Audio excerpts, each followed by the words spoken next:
On this episode of the Star Trek Universe podcast, we are talking about Star Trek Discovery Episode 307, Unification III, as well as a few news bits. Right after these commercials from people that we are not sanctioning in any way.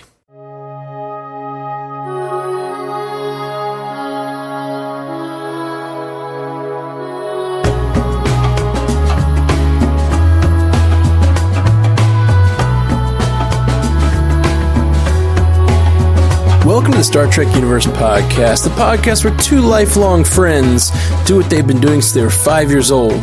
Talk about Star Trek. Come on around the fireplace and listen in, folks. Now it just sounds like we're two old men. Like, yeah. Come on in, sit by the rocking chair. That's what I was going for. You know, we're spin old. Some yarns about Trek of Yore. Let's do it. And Trek of Yore and Trek of Nor? No, I don't know. Never mind. I don't know. I bail. You said you had some news, right? Some news? Is that what we're doing first? Yeah, man. Ooh, I like it. I like it. I like doing news the week it happens.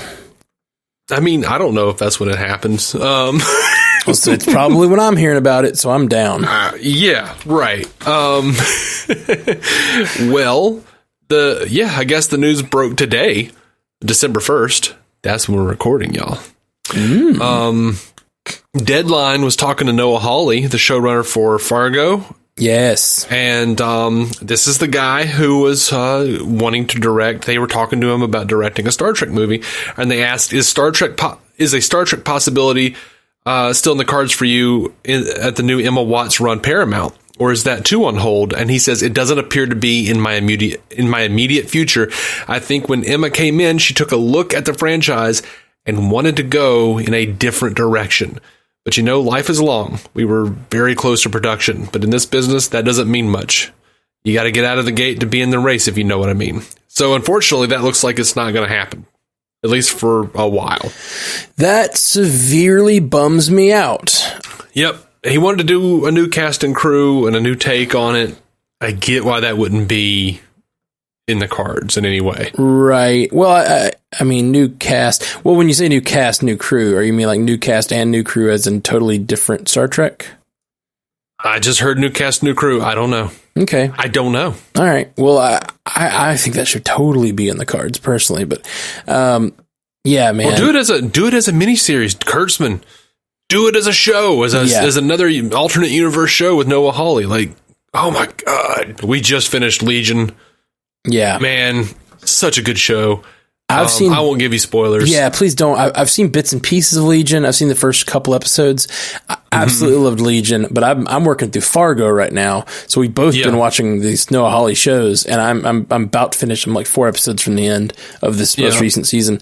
It is so good. Both shows, everything I've seen from Noah Hawley, I am 100% on board, and he's exactly what Star Trek needs, in my opinion. I absolutely agree, and he does. He really does kitschy but timeless. Like, he does a lot of the retro looking stuff, which could really work well with Star Trek. But also he really imbues things with a timelessness that is also really perfect for Star Trek and perfect for anything, really. A lot of deep concepts, a lot of cool thoughts. I can't wait to watch Fargo. I still haven't watched that show. So, oh man, now that you've seen, we'll have to swap. We'll have to do a Noah Hawley swap, and I'll come over to Legion next, and you can watch Fargo, and we can just be like, oh, just wait, man, just wait.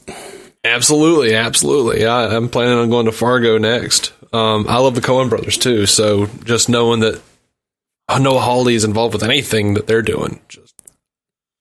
Yeah, 100%. That's sad news. That really is.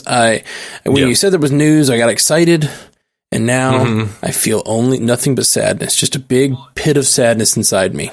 Thanks. It's going to be, bad news, good news, bad news. Oh, okay. So get a little journey here, a little roller coaster of news. Right. I'm down. Let's do it. Let's ascend the hill. Click, click, click, click, click, click, click, click, click. Alrighty. So on November 23rd, Evan Evangora was doing a little interview with Pod Syndicate, And he said January is when they are filming. We had already heard from Jonathan Frakes back in September that they were planning on Star Trek Picard season 2. And Evan is Elnor, by the way. So we had already heard from Frakes that it was probably going to be January. Evan is saying, yes, January we will be filming. I don't know if they have posted that date. All I know is everyone's saying January. So we'll start season 2 there. And in my opinion, it cannot come quicker. So they're starting filming in January? Yes. Ooh, that's a bummer. Mostly, I know that COVID put everything on hold, and especially you got a cast as elderly as that one. You can't rush into that production, but it's a bummer just because last year they aired in January. So I'm, and it's a heavily special affected show, so it's going to take it a minute to finish. So that is a bummer. I'm excited that they're filming for sure, but that's also kind of a bummer. This was supposed to be the click, Dave. I was supposed to get click to the top. You turned this into something less than joyful. I did not. You just reminded me of the 2020 and COVID, and this is not great news. I mean, it's great. It's good. It's good. Get those seasons of Picard made. Yeah, I mean, between September and now, it could have easily been delayed again. So far, it hasn't been delayed. That's good news. That is good news. Good call. I'll try to pep it up. But see, here's the problem. I'm just trying to get lifted up, and you've already told me that we're going downhill on the terror-inducing slide that is this roller coaster of news. So go ahead, hit me with the third one. Well, look, before we hit the third one, just know we loved the episode of Discovery. So that'll at least lift us up. Oh, yes, please. Don't leave. If you feel like we're being negative, we're only sad that there's not more Star Trek. This episode of Discovery was primo Star Trek. Like, not even just primo Discovery, but primo Star Trek. Right. I had my issues, but I loved it. I absolutely loved it. I basically wept through the entire episode. So let's get the next one. hit me with the bad news. Thank you for that. That actually did lift my spirits. I don't know if it lifted the listeners' spirits, but it lifted mine. Well, just us saying that we like Discovery that's enough to upset some. But man, November 21st, man. Sadly, Herbert F. Solow passed away, and he was 89. This is the guy who oversaw the development of the original Star Trek series. He was completely instrumental in the development of the show, in selling the show, in marketing the show. He worked with Roddenberry before Roddenberry even presented it to the networks. He helped refine the idea. According to him, he was part of the idea of keeping Spock's pointed ears, but getting rid of Spock's red skin and tail, because Roddenberry wanted him to look like a devil. Yes. Which the show would have never made it to where it is if he looked like a devil. Like, I'm sorry, just like it was the 60s, but I don't know. Like, people were still too moralistic. Like, there's just no way that would have survived the crucible that is the sort of Christian America. But I gotta say, that's kind of a bold stance. Like, one of the things I love about Star Trek is every time a new series comes around, almost every time a new series comes around, they get a crew member that was an enemy from the previous series. I love that little bit of, like, the Klingons, and then you got Worf, and then you got the Ferengi, and then Quark is there as like a main crew member, you know, and then you've got the Borg is a bad guy, and then you've got Seven of Nine. Like, you're always bringing in these crew members that are once enemies, now friends. It's nice to know that Roddenberry was on that idea early on.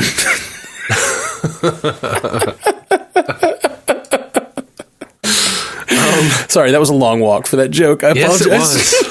Yes, it was.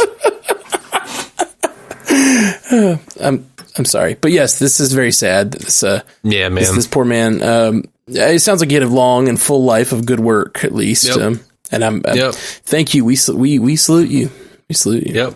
He was credited as the executive in charge of production for the first 2 seasons of the original series. He did a ton of hiring for the show, including hiring key producer Robert Justman And now in 1996, and this is a crucial read, this is on my bookshelf, Solow and Justman wrote this book called Star Trek: The Real Story. You got to check that out. And he did a 3.5-hour interview with the Television Academy, and that's all on YouTube, and I'll post links to it in the show notes because that's super interesting. Rick Berman did one too, and it's pretty interesting, except it's disheartening how little he remembers the characters' names. Like like Berman just like keeps giving the wrong names for people, and like you're just like, dude, how did you do all this for all these years and not remember anyone's name? Yeah, that is pretty disheartening. Honestly, a lot of these writers, they go on to write another show. I mean, Berman's not really. I don't know. Did he write the show much?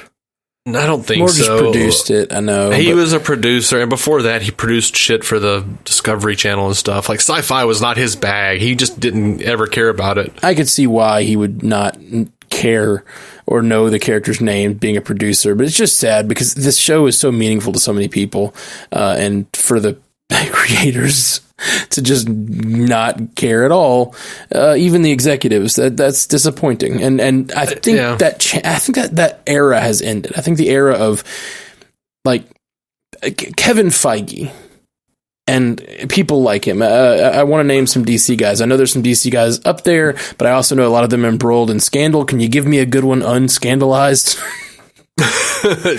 Jim Lee. There you go. Jim Lee. These type of guys. I just wanted to talk on both sides of the aisle here.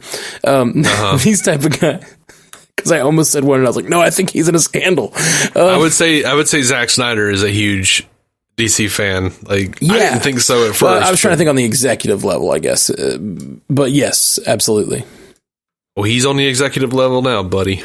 I hope so. I just think that now they're starting to put those executives, those geeks that love this stuff in those executive positions for all these different franchises, and I think that bodes well for the future because there's someone guiding the ship that understands why a creative would want to do a certain thing, and also might tell a creative, "Whoa, buddy."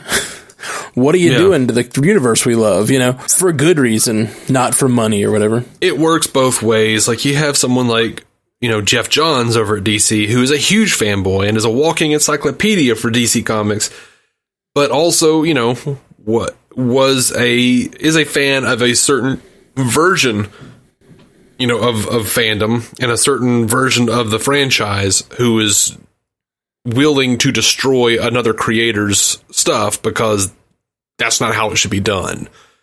So, and that causes things like the Theatrical Justice League. So, right. That can go both ways. Yeah. And some might argue that, Alex Kurtzman is a huge fan of TNG, not so much a fan of the original series, which is why the original series has kind of gotten a bit of a retcon to some degree. Right. And things like that are going to continue to happen, especially as we drift. I think I've said it over and over. I don't want to harp on it too much, but just setting Discovery in the past was a bad call. It's just, especially if you've got a creator who doesn't care for that part of the history. Like, what are you doing? I mean, when Brian Fuller left, and Brian Fuller has said he wanted to make the show properly set as a prequel. He wanted to look like it was before the original series properly. Mm-hmm. And those plans got scuttled and he left the show. So, right. Or he was fired or whatever happened. And yeah, I'd love to find out one day. I'm sure there will be some fan documentary one day that exposes everything. Mm-hmm. So we did Ham talk about this episode yet? Do we got any more news that you wanted to touch on? No, that's it. That's everything. I've touched on all the news. Many salutes to Herbert Solow. Thank you for all you did on that show. And let's get into this, an episode that I think does great work in paying homage to Trek of the past and touches so many different points in Trek. And I just absolutely effing loved it. You want to hit this with that synopsis? Yeah, man. While grappling with the fallout of her recent actions and what her future might hold, Burnham agrees to represent the Federation in an intense debate about the release of politically sensitive but highly valuable burn data. Yeah. Gotta get that to Colin Kett going, you know? That's what I'm always saying. You gotta get them to Colin Ketts. Right. I've heard you say that many times. Yeah, for sure. I thought the first 3/4 of this episode were some of the best Star Trek. Like, again, this season just keeps upping the stakes and upping the quality level. I think we've brought this up before, but there's that 2009 Wonderful Onion article. Yes.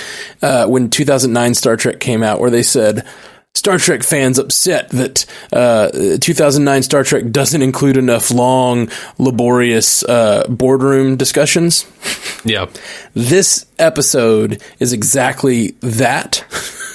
And I freaking love it. Like, when they said we're going to sit in a circle and try to get down to a core truth, I was like, please do that for 45 minutes. Just stare into each other's eyes and have like a meaningful discussion. That's what my heart needs right now.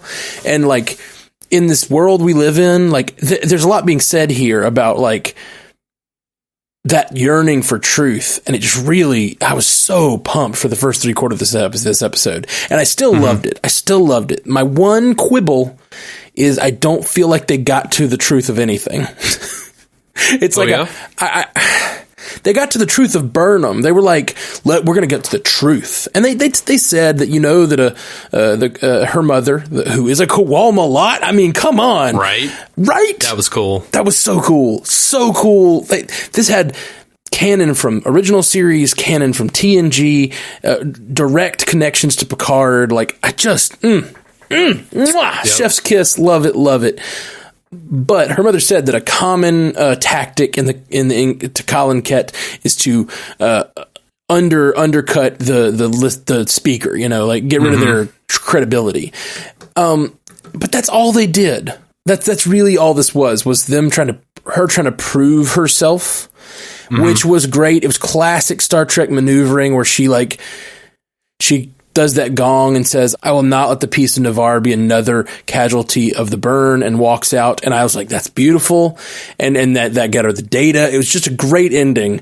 But I really wanted to see the actual discussion of the burn. Like, I wanted to see them actually have like, okay, but that's not necessarily true. Let's talk about what actual truth is. You know, like, I wanted to see those layers. I felt like they were trying to make a point about what's going on in our current world, which Star Trek often does, where we don't have... We're having a hard time agreeing on the same set of facts.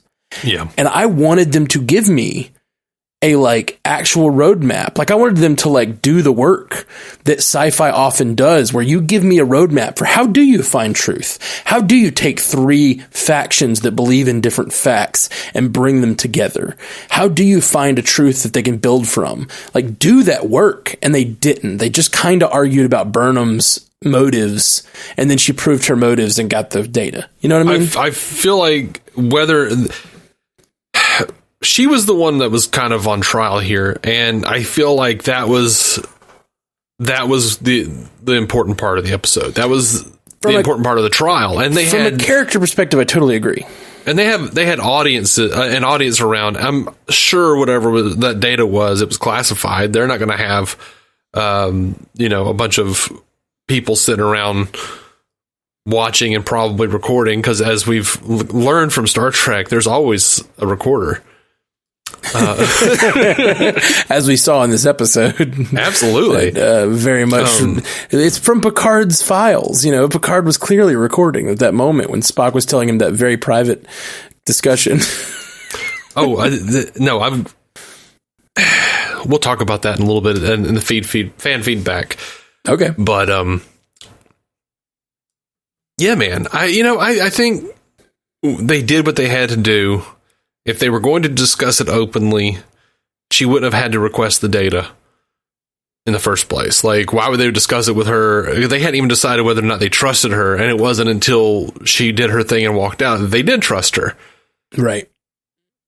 And also, they weren't even the deciding factor anyway. The president was. Like, clearly that, like, quorum was just, they were a snake eating its own tail. I agree with you, but that's all decisions they made after that's decisions they make in the moment to make those characters that way. I would have liked to seen what actual trying to perform an actual to Colin Kett looks like, which I just, I felt like this was all, it was all the tactic of undercutting Burnham's credibility and none of the actual trying to get to the bottom of the sphere, not the sphere data, the data. Yeah. Which I don't think they should have been doing anyway. It was like, they didn't want to do this anyway. They were there to, like, she was the one on trial. She was the one that called the trial. Right. But that's not, she shouldn't have been on, I get that that's part of the process. She said it's a common tactic, but that wasn't supposed to be the entirety of the thing. When they talked about the Colin Kett in the first moments of the episode, I was like, this is amazing. This is like amazing science fiction touching our world. They're going to try to give us a framework, just like Spock gave us a framework for like discussing, like moving past our emotions and dealing with things with logic, or, whatever. These science fiction fantasy characters give us frameworks to think about our world. And I was looking forward to them really tackling that. And that may be on me. That I was, it's a lot to ask, and it's a high bar to ask them to even try something like that. But I was just a little disappointed because I felt like I was promised it and then I didn't get it. But all that being said, I freaking love this episode. Yeah. Everything they do is awesome. I'm a little disappointed at what they didn't do, but everything they do is awesome. Yeah. I feel like if they had done everything you wanted them to do, there wouldn't be much of a season left. Well, no, it would have just been the same ending. They would have just gotten the data, but it could have been through. I don't even know that they needed to resolve the issue. I just would have liked to see what a Colin Kett is supposed to look like. I felt like all we had was courtroom squabbling that is the same exact kind of courtroom squabbling that is happening today. You know what I mean? Like everyone arguing over their different facts and people trying to prove that their side is better because they have better intent. Well, yeah. And I just wanted something. I was hoping that Navarre would save us, I guess. And I I was hoping that Vulcan could lead the way and show us what logic looks like in the face of such a bifurcated set of facts. Trifurcated, quadfurcated, whatever.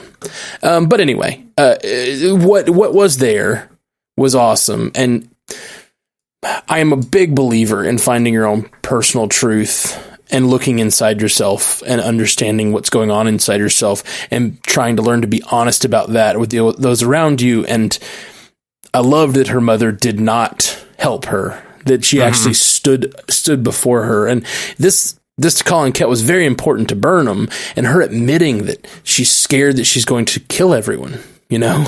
Yeah. She did all this, and then she's just very worried that she'll destroy everything she loves after coming so far. That was a big moment for the series and big moment for her as a character. Loved that. Loved all that. I did too. I thought it was well acted. I thought it was adequately presented. I was more than adequately presented, honestly. You know, there is a little bit of there's a bit of annoyance on my part from, you know, just oh, hey, Burnham's mom is there. Okay. But, you know. Well, you imagine she lands, she'll go somewhere she knows or something. And she knows her daughter was raised there. Maybe she went there to seek out information about her daughter that she never got to know. Oh. Yeah, I mean, she did mention why she was there, and I don't remember what it was now. Right. But then she found the Co-op Malat, and that led to her, you know, sort of finding purpose. And that makes total sense. Yeah. It's definitely convenient. In all the galaxy, you bump into your mom after a few weeks, or she's been a year and a half, or like a year and more, and some change. Yeah. It just, you know, again, feels like a little bit of like, okay, all right. But that's, you know, that's on all the shows. So. Yeah. Narrative often requires coincidence. Even well-written narrative sometimes requires coincidence, and it doesn't really bother me. And even if she's somewhere on that planet, if she hears her daughter is close, even if she had been somewhere in that system or whatever, if she hears her daughter's coming, she probably would have come, So it makes sense that, and they even said they're going to broadcast it, headline, Burnham is coming. So like, she isn't anywhere near Vulcan. She's probably going to be there. Mm-hmm. To surprise her daughter on the transporter pad in the most dramatic way possible with the hood reveal. I mean, that's just what mothers do. Yeah.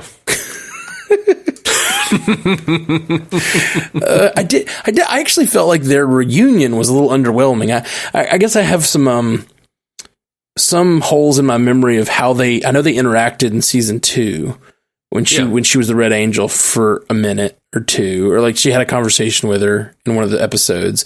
I don't remember how they left things, I guess. So it's like weird to me that they weren't more like Burnham wasn't more surprised and she wasn't more surprised to see Burnham. I don't remember if her mom knew that she was coming back to the future.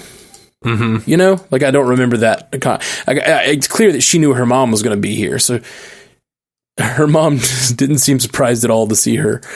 Yeah, I did look at it. It looks like she tells Burnham she never made it back to Terra Elysium. She wound up on SOF 4 and then was held there. And then colonists delivered her to the Qowat Milat, who healed her. Ah, gotcha. What if they find nobody landed on Terra Elysium? Nobody did that. What if that's the location of the burn? It's all their fault. Probably is. Yeah. Probably all their fault. Sure. Why not? It's the kind of twist ending we like these days. Or at least we did 10 years ago, so they keep giving them to us. Sorry. Like that old, it just reminded me of that old, because I almost said it. I came so close. You said, it's from the old Everybody Loves Cletus bit or whatever. Or no, Everybody Loves Flanders bit on The Simpsons. You're like, everybody loves that kind of ending these days, and then just cut to Homer going, not me. It's okay. You could have just quoted The Simpsons at me. That's how you function. You function mostly in quotes. Not mostly, but largely. It's a portion. It's large, pretty large portion. It's a sizable chunk. Size of my chunk. Oh gosh, I'm rough today. I just said size of all. Hey, look, I went to the bathroom before we started the show. This is how rough I am. Okay. I went to the bathroom before we did the show, and put the water on. Pick up my deodorant, take the cap off, and rub probably 4 times on my hand before I go, that's not soap. Oh gosh. That's rough, man. That is rough. Yeah. Yep. You might want to look into that. It's like neurological disorder. I'll search deodorant as soap on WebMD. Yeah, no results. You've got a even stranger disease than WebMD knows about. And now that I've destroyed my credibility, let's continue talking about this show that half of Star Trek fans apparently hate. Oh yeah. Okay. What else you got in this one? I feel like we covered. I mean, what's Tilly? We hadn't touched on Tilly at all. She's first officer now. Yeah, and I don't mind. I don't either. I think she's proven herself. I think she's absolutely proven herself. I think she has been, as Saru said, more stable, more capable than the rest of the senior officers on the ship. Yeah. Burnham was the obvious choice to go to, but now, I think Tilly's the next one to hit up. And it doesn't bother me at all. A lot of fans are pissed off about that. And I can talk a little bit more about why it makes sense from a rank point of view. Sure, I think the only thing feedback section. The only thing you got to say here is like she's just following Pike's rule. You just take whatever officer you think on the ship and drop him into the captain's chair as soon as you can. Look, I'll talk about it now. Look, okay, so like, okay, executive officer is not just for commanders, okay, and this has been across the board, going way back, okay. Like you can find there's a whole list. Memory Alpha has a whole list of first officers, and the first one they name was not even technically a part of Starfleet. Sub Commander T'Pol on Enterprise. All right, yes, that's true. You can go to Voyager, Lieutenant Maxwell Burke from the Equinox. Right. Lieutenant Commander Cavett from Voyager. Lieutenant Commander Data was was the first officer of the Enterprise D while Riker was away. Lieutenant Decane on the USS Relativity in the 29th century. Lieutenant Commander Hobson on the Sutherland.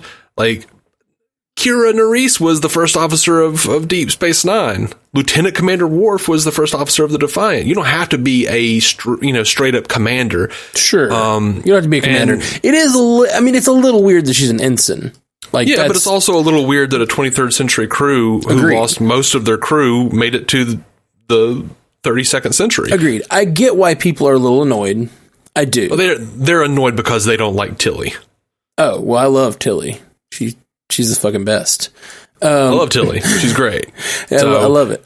But that's not my problem. I get why someone would be annoyed. Like, someone conceivably would be annoyed that an ensign became first officer. Yeah. But like, I don't know. I do think that it, like, they've been on this ship for 3 years and haven't really had much time to go to like training school. She hasn't had much time to go to the command program, but she's had more executive experience than most. So yeah, and Tom Nellis, lieutenant on the Antares, was a first officer. There are lots of lieutenants and lieutenant commanders who have been first officers. I have no idea how the distance between ensign and lieutenant. I don't know I know nothing about ranks. Well, that's the thing is, like, a lot of the people who, it's okay to be ignorant. Ignorant is not necessarily a bad word. All right. It's okay to be annoyed by it just because, dude, it's Star Trek. There's like 50 years of it. You're not going to remember everything. That's okay. I had to look it up. I thought I remembered some who weren't commanders, but I had to look it up. And lo and behold, hell, there's some that weren't even in Starfleet proper. But, then I see like a lot of people who were I do remember when those particular ones, Nerys and T'Pol, that was a big deal. It wasn't like that was regular operating procedure. But anyway, me and you, neither of us have a problem with this. I don't care what people on the internet think. Yeah, no, this is our show. A lot of exactly.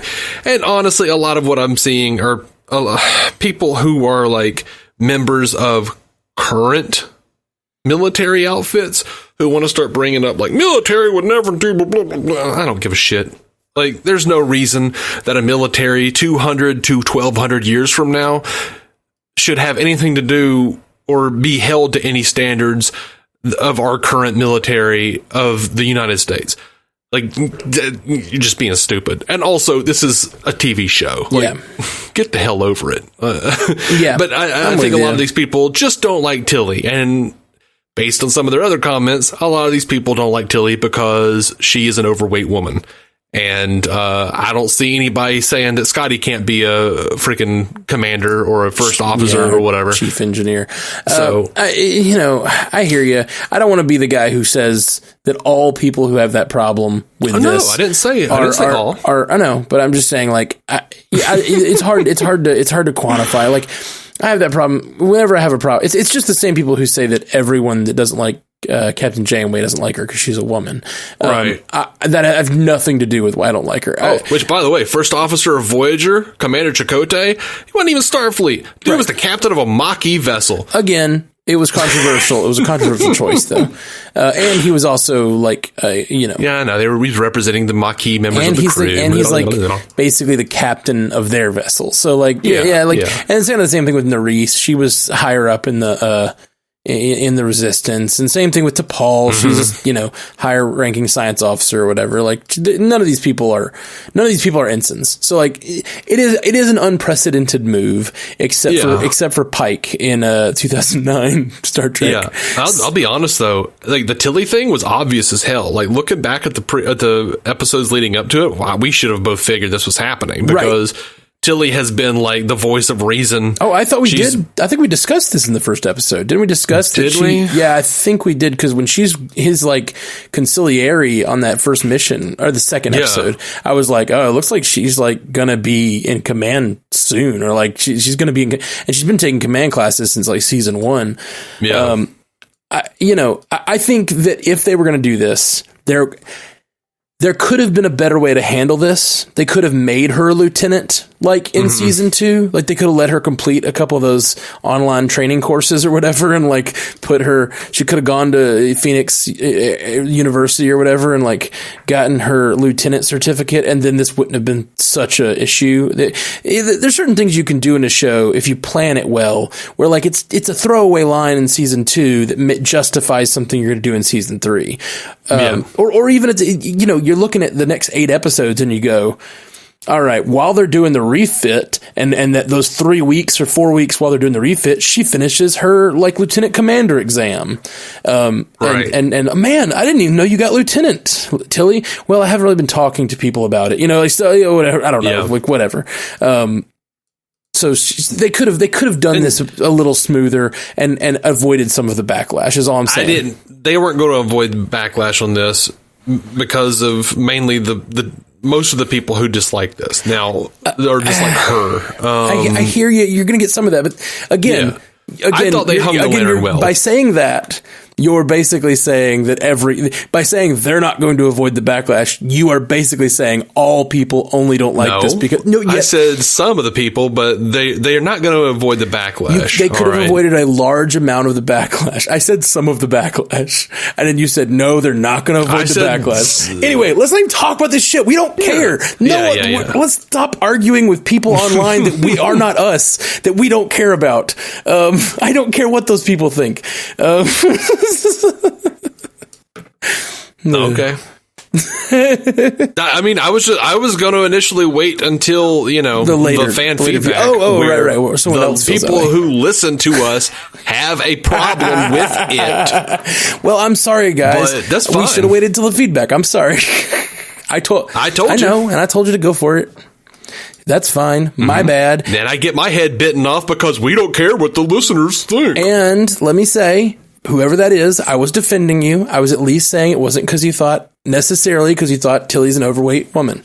I'm not saying that was our listeners. I'm just saying we've seen a lot of that, or I've seen a lot of that. Of course it happens. Of course it is over exaggerated by that. But like so you see that coming, and you take out the larger chunks of people who that isn't their motivation, and then you kind of narrow down that focus, and then it is just a small group of people screaming. Is my point.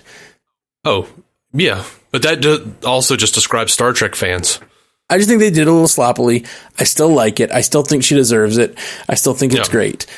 I didn't think they did it sloppily. They hung the lanterns. Everyone said, it's weird, but we support you because you're the best person for the job. We're all emotionally wrecked. Right. And there is some precedence in Kirk, and this, like, she's Captain Killy on the other side too. Like, we already know that she has this in her, and like Kirk was the youngest starship captain, right? Wasn't he? Isn't that right? For a long time. Yes. Yeah. And like, so you see that happening, and maybe he had a similar rise to quick ascension, because people saw something in him, and that could be the same thing that's going on with her. Yeah. Man, what if she's captain next season? We keep talking about how they've had a different captain every season. I think it would be interesting if Saru wound up leaving, and I get the feeling that they have set it up. I feel that way too. Clearly, by making her first officer. No, actually, because of, maybe, but he seemed to get along very well with the president of Navarre, and said he would like to continue their talks. Oh, I didn't see that as a, what you see that as a, him President being Torino. Do you think, what are you saying? What are you insinuating? I'm not insinuating anything. I'm saying they clearly had chemistry, and it feels or felt to me at the time that they were setting up something romantic, possibly. Interesting. I did not see that at all. I just saw that he's reaching out and trying to reconnect the Federation. See, so this is Unification 3, right? Yeah. And you've got Unification 1 and 2, which is about bringing the Romulans and Vulcans together. This is Unification 3, and to me, this one is about bringing the Vulcans back to the Federation. Yeah. And a lot of the action of this episode is Saru. Burnham is the action proving Starfleet's value and proving their motives. But Saru he's that back channel guy. He's trying to connect with her and say, I didn't see that as a romantic thing at all, but that's very interesting. It seemed like there was something there. I might be wrong. I might be reading into it, but it would fit into your theory that they're just trying to get rid of all the people who it costs a lot of money to make up. So dumb. It's like I was just listening to someone talk about Star Wars and how one of their favorite things about Star Wars is just the aliens are always so interesting and wild and out there, And I was just thinking, it made me think about Discovery, and it's like, yeah, you can't really say that so much about Star Trek right now. It's always been a little more like aliens with bumps on their heads, and then blobs, blobs that don't have to have any kind of emotive ability. But yeah, this is really funny, the way they've been treating Discovery lately, and Saru leaving would be perfect. I would hate it because I love Saru. Yeah, likewise. I hope if he's gone, he stays in a prominent role. Yeah. I really liked the scene between Burnham and her mother about when she says, one thing I've been waiting to tell you for a long time. You always know where to find me. Yep, that was great. Really, really touching. Mm-hmm. And another, a lot of touching moments at the end of this episode. The say yes moment was fun. Say yes, and then, but more than that, I really liked. Did I miss the cool say yes part? and then she asked, "Are you leaving?" And she said, "Nope, I'm here for the duration." Yep. And it sounds like once she acknowledged why she feels not at home, which is her fear. She's decided, I'm not going to give in to that fear. I'm going to be here and do my job because that's just fear, Yep. And then, of course, she told good old Book that he feels like home. Lots of loving happening in this episode. Actually, I think didn't he say that to her? Oh, yes. I think he said that, and then she said, you do too, or something like that. Yeah. And you know what it just made me think of? Remember that Jewel video, You Were Meant for Me? Where she's got it meant for you. Yeah, I know. There's that scene where on her back is written, he says, I feel like home to him. Oh, funny. No, I didn't. I don't recall that. As a very specific reference. Very coincidentally, they just released the HD remastering of that video this week. Oh, funny. That is weird. So, but yeah. I don't know. That was just a funny little thing. I was just like, Jewel. But yeah, the thing that got me the most this week was the unification scene, like the replay of Spock's speech. Yeah, her connecting with her brother over the centuries to try to complete his mission, really, or like to see what he did with his life. I love the overachiever conversation. Or like you guys, he says, my brother told me I take on too many responsibilities, and then he's like, it sounds like I would have liked your brother. And I don't know why I made Book sound like old Greg, but whatever. We'll move on. Has your brother ever drank Bailey's out of shoe? Do you love me, Michael Burnham? I have all things that are good.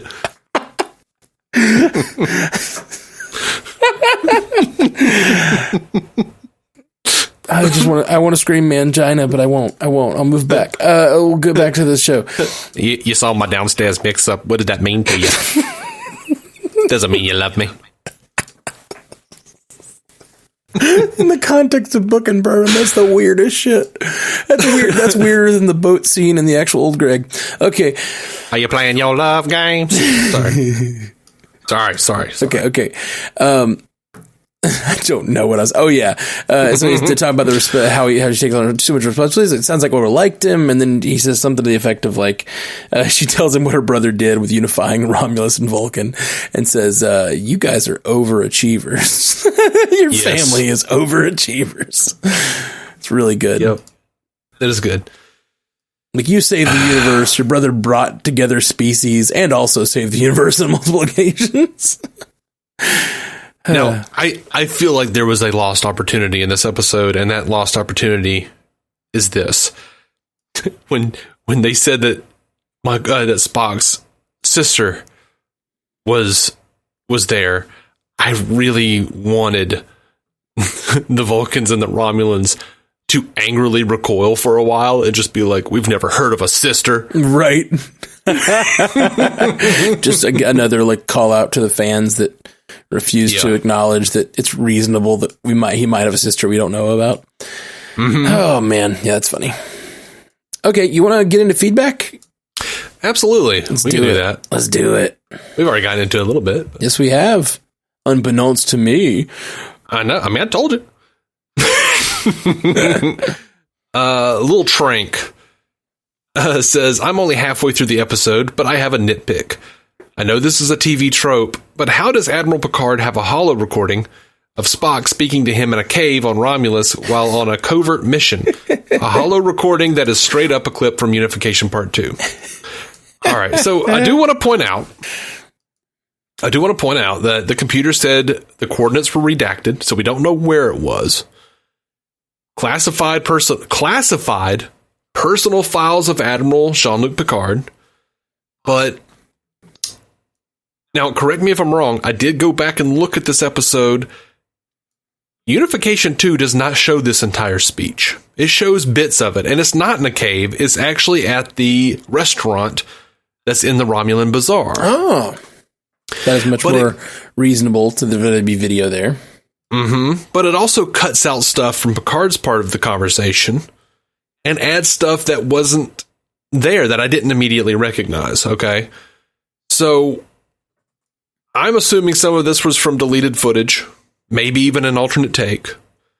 That's very cool that we got to see that, but kind of weird from a canon perspective. Well, some of it may have even wound up on some of the extended Blu-rays that Next Generation does, because they have extended episodes.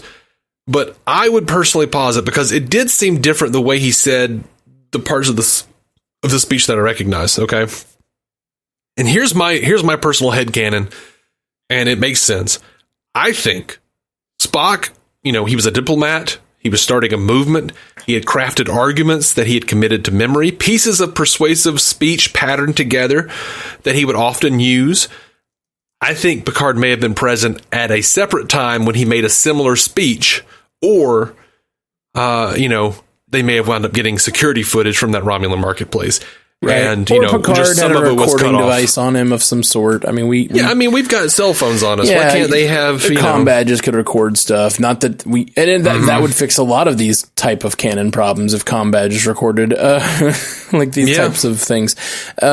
So either way, I'm not bothered by it. I'm not bothered by it either. And here's another headcanon for you if you really want to fix it. And it dilutes it a little bit, but it could have been a holonovel that was explaining what happened. It could have been the holonovel of Unification Part 2 or whatever. This could be or not even a holonovel. That makes it sound. Could have been a recreation or like a documentary that they did where they recreate classic speeches from whatever historical figures or something. And this is the way we remember Spock, and this is historical document of what Spock said on Romulus.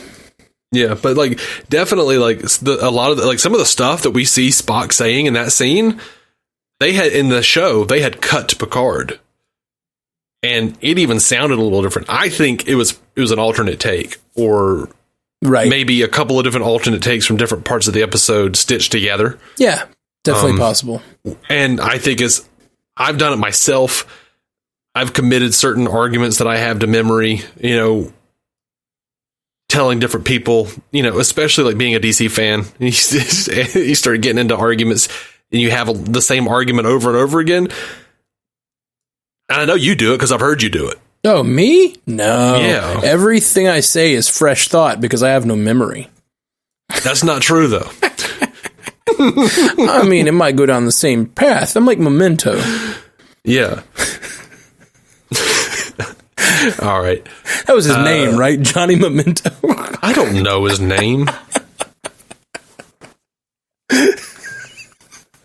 Let's hit that next feedback. Okay, Stu Little. Hey, Stu. He says, loved this episode, minus the ludicrousness of Tilly becoming the anti-Harry Kim with her promotion. As stated, we don't think it's ludicrous. Inspired. It is unprecedented. It is strange. But as you said, they did put a lantern on it. I understand why some people would be up in arms about it, but I personally don't really, I just don't really care. They've been through a whole lot in the last 3 years, and the fact that Tilly has some experience under her belt gives her a lot of credibility as moving towards command. Mm-hmm. Yeah. And he said, this episode inspired a question with the reveal that Navarre left the Federation. If there was a Picard-era Federation civil war, which planets would lead the turn against the Federation? And how do you think Starfleet would deal with its officers who came from those planets? Well, we can look at Next Generation for that to some degree, and how Picard dealt with Worf when there was a Klingon civil war, and certain factions of the Klingon Empire was against the Federation. And we've had Klingon crew members or different crew members of alien origin their species weren't a part of the Federation. I think they would say, look, if you want to go do this thing, that's fine. It's up to them to resign their commission. But I don't think they profile them in the Federation or anything. I think they just go, okay, well, we good here? Cool. Right. Right. I just to try to give Stu Little some real just a definitive answer. I don't know that many of the races that are in the Federation. Can you just name the races and I'll say which side they'd be on? Okay, let's say pro-Earth and anti-Earth. Earth has done something horrible, and who's going to stand with Earth and who's going to vote to destroy it? Mm-hmm. So name Federation races. Help me out here. Okay. Well, first of all. Okay. Before we get into that, Stu's question is a little weird for me because I'm saying, okay, a Federation civil war, which planets would lead the turn against the Federation? So what's the reasoning? Also, if the Federation is turning against the Federation, then who are we talking about? Like, history. That's the whole point of the Civil War is the Federation would split into two parts. History is defined by the victors. We say now the Confederacy revolted and fought America and fought against America. That's like how we talk about it now. So he's talking in language that is commonly accepted for sort of the Civil War terms. It's just, I agree with you. It's hard to decide. I was just trying to play a fun game where I was just going to say which species I trusted and which I didn't. But that's more of an insurrection versus a civil war. I would say, I mean, we call it a civil war. Well, or a civil war in its infancy. It depends on how big it is or whatever. Some people have said. That's the point. Some people have said the guns on the street right now in America, where people are shooting each other over red blue stuff, is is literally already started a civil war. Like a civil war has begun and it's already in its infancy. Yeah, people speak in hyperbole all the time, but yeah. We're not divided into two factions. Yeah. So if there's two factions, name a reason. I was just trying to throw one out. Name a reason. I think when you ask which planets it would be, it is heavily dependent on the reason, which is why it's so interesting the Vulcans left. Yeah, the Federation and the Romulans wanted to stay. Totally, they left for a totally reasonable reason too. If they believe what they believed, they left for absolutely a reason the Vulcans would have left. And I loved that. I loved that I kind of agree with the Vulcans in a way that like they don't trust that Starfleet was not going to take up a project. And I could totally see Starfleet taking up a project that they have some, even if it's erroneous, some evidence that, it has not yet been disproven that the burn was caused by this flight. But do we want to play with Stu's question? Like, just actually try to answer it, just like for fun. Well, I know we can't. Like, we could talk for a whole episode about it. I mean, sure. I mean, I would say in any era, and we don't know really Picard era who's even a part of this. Yeah, that's my problem. That's why I said you yell Federation planets at me, because I don't. It's Picard era. We don't know, right? I don't even know who's in the Federation in the TNG era. Vulcans, Andorians. Humans, I would assume. Tellarites. Humans. If it's the same people we know from the 24th century, I'm going to say the Andorians are going to be the first. I mean, looking at the knee-jerk reactionaries, the Tellarites or the Andorians would be the ones. See, the problem with this, too, is like we're literally, by just naming, like without good reason, that was going to be my joke, is that I was just going to be like, yeah, Andorians, I don't trust them. I was going to play the racist. I'm sorry, Star Trek racist, but you didn't play my game. You didn't play mine or Stu's game. Far too interested in having an honest discussion rather than teeing up some lame one-liner. Hey, all I am is more lame one-liners, sir. I take great offense to you disparaging lame one-liners. That's fine. You take offense, I take a door. Waka waka. All right. I'm sorry, Stu. It is a very hard question to ask without more context. I would happily entertain, but that's the thing, is like, it's a story. So you'd have to write the context of why the split is happening. Like in this particular scenario, the Vulcans leave because of this information they want to keep from the Federation. Right. That's a specific reason, makes sense, gives them context for leaving. But without knowing any context, it's hard to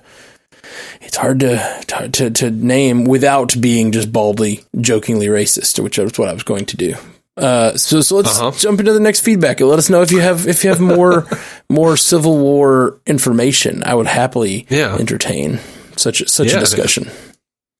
Little Trank again says, finally finished the episode. It was nice to see Spock's work come to fruition. Do you think the destruction of Romulus and the failure of the Federation to save more Romulans added to the mistrust Navarre has had with the Federation? Absolutely. I think that the fact that, we see in 2009 Star Trek, Spock and even Picard and Picard and his crew are trying so hard for unification, and they're trying, it seems like, but there's such a splinter faction of the Federation working toward unification and really trying to help the Romulans. In that comic series, we see Picard like working hard to save as many Romulans as he can, and it seems like if I were the Romulans and then I did unify, and then that those generational wounds from the Federation not helping my people when they were in their most need, I absolutely think that's a good call. Yeah, I don't think it helped, but again. It was the Vulcans who left, not the Romulans. The Romulans wanted to stay with the Federation. So it was Navarre, though. Yeah, but it's Did the Romulans? Did they say that? I don't recall that. The Romulans said they wanted to stay. Yeah, we just talked about it like 2 seconds ago. But yeah, I don't remember that. They did, because they were like, "Oh yeah, the Romulans are that way," and then they were like, "Oh no, it was the Vulcans who decided to leave. The Romulans wanted to stay with the Federation." Oh, interesting. No, I didn't catch that. Sorry. Yeah. Okay. Well, then maybe not so much. Never mind. Just waiting for your turn to talk. No, I wasn't. I just don't remember. I don't remember that in the episode, and I don't remember you saying it just now. He also says, also seems like all of the old school planets hate the Federation, which is fine. I think that story is interesting, but I think I'm ready for the Federation to earn back some respect. hopefully Saru and company will do that. Well, I think it's interesting because, Discovery pretty much came about during modern day, and I think there's a lot of allegory to be considered here with the way the Federation is being portrayed, as always has been with Star Trek. So I hope America can earn back some respect too. I mean, the Federation can earn back some respect too. Yeah, agreed. Agreed. Any other feedback? Nah, I think that's it. I think we're good. Well, thank you, Stu and Little Trank, for that. I forgot to mention. Man, I loved that they mentioned that. I think it was Admiral Vance mentioned in this episode that the Romulans and the Vulcans being related had become sort lost of rare to history. information. Yeah, lost to history in their timeline. Yeah. Because that is absolutely the case. It wasn't until, Balance of Terror in the original series that they were like, what? Holy shit, you guys look the same. Yep. I loved that little piece of canon. That was really nice. Yep. Yeah. Man, I loved this. Loved this episode so much. I really, really did. It was a good episode. I like joked that I weeped through the whole thing, but it wasn't a joke. I really did. I was so excited for such deep connection and canon in this episode that it really made me smile and cry a little bit. I just really had a tear in my eye watching really good, classic Star Trek things, Yeah. I loved it. I loved it. Mate, can I ask you a question? No. Yeah. Okay. Of course. I'm going to. We've been friends long enough for me to disregard. Yeah, I know. Let me ask you this. Now, I know you're not much on the aesthetic continuity, right? But the Discovery does not say Discovery A in Calypso. In Calypso. Oh, yeah. Interesting. Here's another thing. We were talking about this last week. And by the way, I was thinking I'm not that much into. I don't care that much. I can get past it. Doesn't mean I don't like it. I got really, really annoyed when they did that fucking cartoon and they put the A on the wrong ship. That really bothered me a lot. By the way, yeah, like I was about to say, I've been thinking about that from last week when we were talking about. Yeah. See, to me, whether or not let me just clarify something. To me, that's not visual canon. You are stating this happens after that. If you say this is A and this is 1701, no bloody A, no bloody B, then you are you are stating this is that era ship and this is not that era ship. So a mistake like that, while I can get past it, annoys me more than the shape of a ship or the strut or whatever. Because the ship can change shapes over time, different time periods, different refits. But you saying this is this ship that arrived here and it couldn't possibly, that annoys the crap out of me. Yeah. But last week you had mentioned wanting to know if they were just refitting it, why would it be the A? Yeah. And I thought about it and then I saw other people kind of posit the same thing and that was cool. That means I'm not an idiot completely. The Discovery was destroyed according to the historical records. Time travel is illegal in the 32nd century, so they probably just called it the A so that people wouldn't be like, what the hell is this shit? Interesting theory. I like that headcanon a lot. It's a way to keep the Federation, in good graces legally. Yeah, I dig it. Also, What are laws?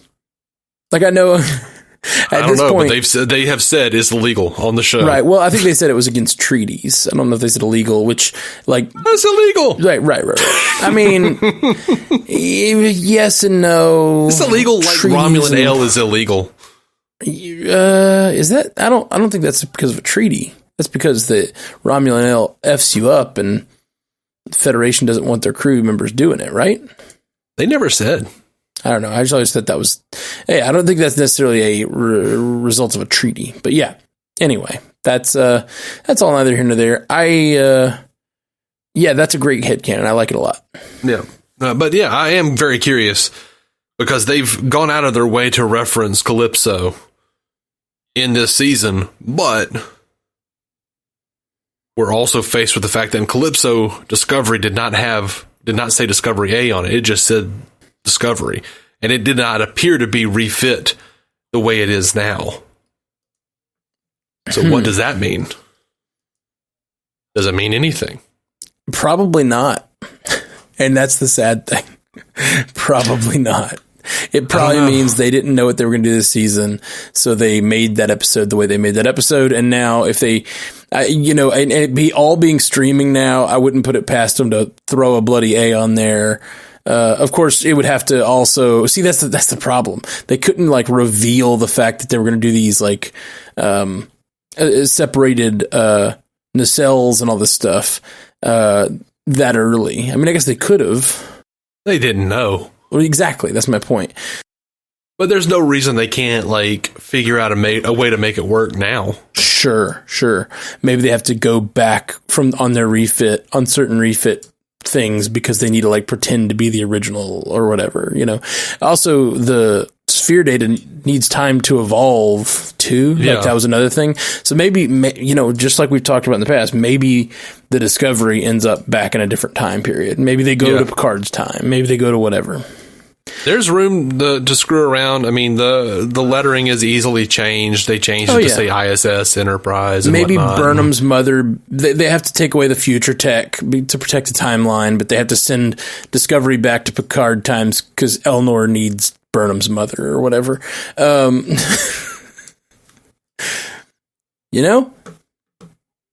Maybe. Could be. We'll see. All right. Well, I appreciate you, Dave. Do you? I do. I really do.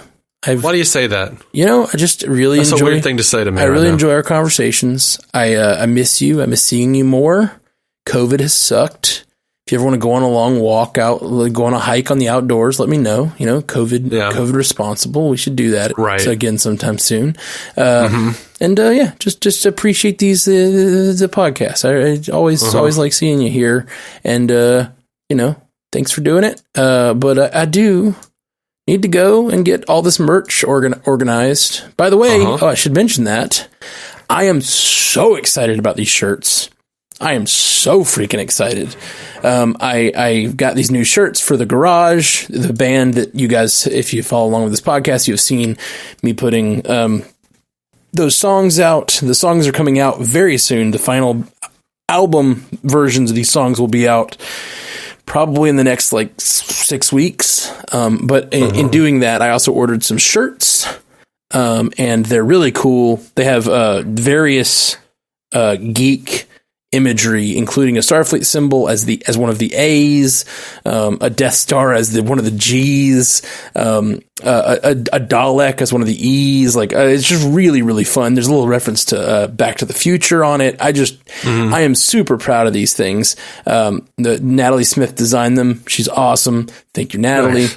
Really, really proud of this design. It's going to be kind of the logo for the band for the foreseeable future. Anyway, ordered some t-shirts with that on it. They're going to be at strandedpanda.com. Click on the store. You can pre-order them right now.